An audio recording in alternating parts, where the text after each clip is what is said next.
Depuis que je le connais, il n'a jamais eu qu'un seul but. Exterminer la moitié de l'univers. S'il s'empare de toutes les pierres d'infinité, il pourra le faire d'un simple claquement de doigts. Comme ça. Rappelez-moi comment il s'appelle. Thanos. Dis-moi, t'es une des dernières arrivées dans la famille Avengers, dans la famille Marvel.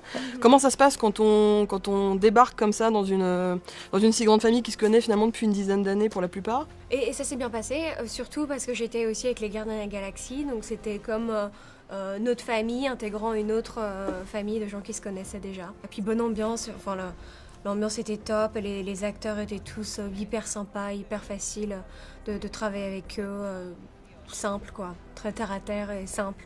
Du coup, comment s'est passée la rencontre? Parce que j'imagine que même si vous n'avez pas tous tourné les uns avec les autres, il y a quand même eu une sorte de réunion peut-être Oui, tu parles de quelque chose de très particulier.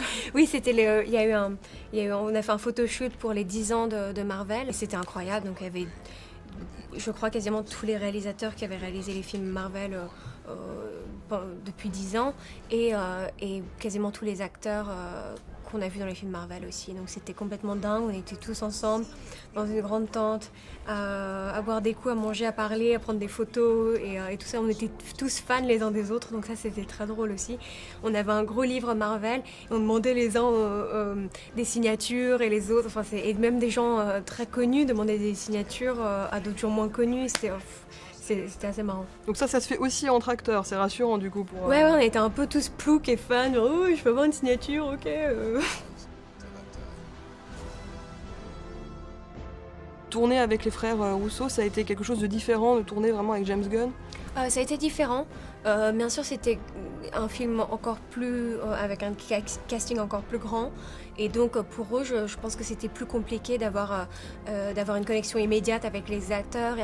Et on n'avait pas le temps de répétition et tout ça. Et le luxe qu'on avait avec James de prendre vraiment le temps de construire les personnages et de faire les répétitions et de parler ensemble. Et tout ça, c'était plus rapide. Et en même temps, j'ai énormément d'admiration pour eux parce que ça a dû être très très dur et très très fatigant et très stressant de tourner 2 films les uns à la suite des autres avec tous ces acteurs et tous ces effets spéciaux et tout ça, quoi, c'est dingue.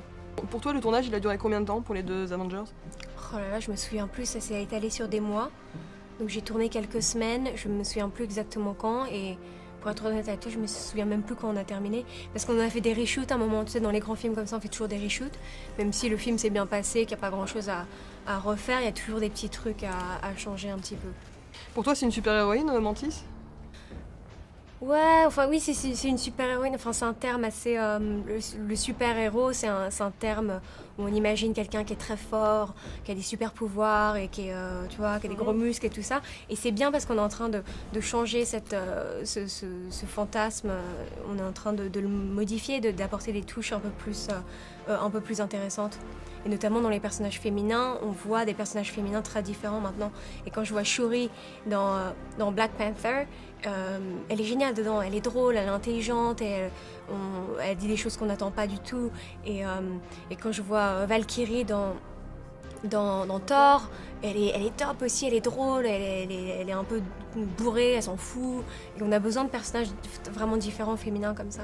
Ce qui a été génial avec Mantis, c'est que j'ai eu le sentiment que c'est un personnage qui a tout de suite été hyper apprécié des fans.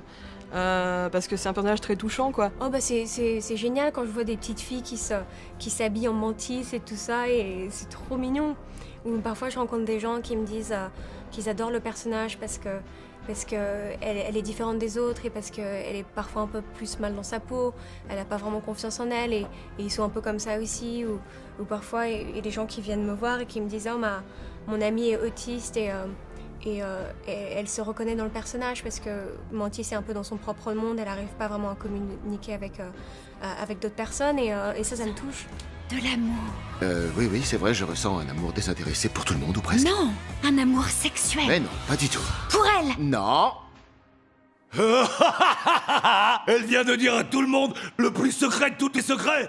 Oui, bon bah ça va, arrête d'en faire des Le caisses. MCU est très masculin, c'est en train de changer. Qu'est-ce que, en tant qu'actrice, est-ce que tu te sens une responsabilité supplémentaire en termes de représentation de ce genre de personnage Je trouve que c'est important et c'est génial qu'il y ait de plus en plus de personnages féminins divers et variés dans leur caractère et dans d'où ils viennent aussi et leurs origines. Et tu vois que ce soit pas juste des filles qui soient caucasiennes, comme on dit, et qu'il y a un peu de tout. Et c'est ça qui est amusant et c'est ça qui est intéressant. Et que les personnages et que les gens dans la vraie vie puissent se reconnaître dans ces personnages-là, d'origines différentes.